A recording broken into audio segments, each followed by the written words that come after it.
মমতা ব্যানার্জির সময়টা একদমই ভালো যাচ্ছে না। এবার তার গোলমাল বেঁধে গেল পূর্ব মেদিনীপুর জেলার অখিল গিরি। তারই দলের নেতা অখিল গিরি বিদ্রোহ করেছে। একদিকে অনুব্রত মণ্ডল বিদ্রোহ করছে, পুলিশকে আক্রমণ করছে। উল্টো দিকে গিয়ে দেখলাম হুমায়ুন কবির, সেও মাঝে মধ্যে পুলিশের বিরুদ্ধে ক্ষোভ তার উগরে দিচ্ছে। আরো অনেক ছোট বড় নেতা মাঝে মধ্যেই তারা সরকার, দল, পুলিশ প্রশাসনের বিরুদ্ধে ক্ষোভ উগরে দিচ্ছে। এবার অখিল গিরিকে দেখা গেল সেই ভূমিকায়। জগন্নাথ মন্দির, মমতা ব্যানার্জির তথাকথিত জগন্নাথ মন্দির, যেটাকে তিনি কালচারাল সেন্টারকে জগন্নাথ মন্দির বলে গোটা রাজ্যে প্রচার করার যে চেষ্টা করছেন, সেই জগন্নাথ মন্দিরে নিয়োগ হচ্ছে, নিয়োগে অবৈধ অবৈধ নিয়োগ চলছে বলে সেখানে গোলমাল বেঁধে গেছে।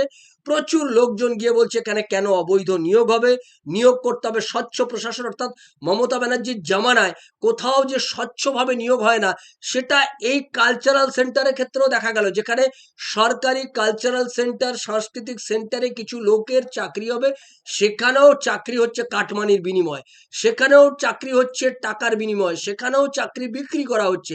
যেমন আমাদের রাজ্যে চাকরি বিক্রি হয়েছে শিক্ষকদের, এবার কালচারাল সেন্টারে চাকরি বিক্রি হচ্ছে, এবং সেই চাকরি বিক্রি হচ্ছে বলেই সেখানকার লোকেরা গিয়ে প্রতিবাদ জানায়, গোলমাল বাঁধে, এবং গোলমাল বাঁধার পর বিরাট বংশের পুলিশ এসে দাঁড়ায়।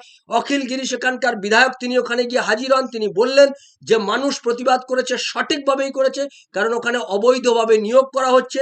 তিনি বললেন আমি এটা জানিয়েছি, আমি এই গোটা বিষয়টা জেলা শাসক এবং পুলিশ সুপার এই দুজনকে জানিয়েছি যে এই গোটা বিষয়টা অবৈধভাবে হচ্ছে।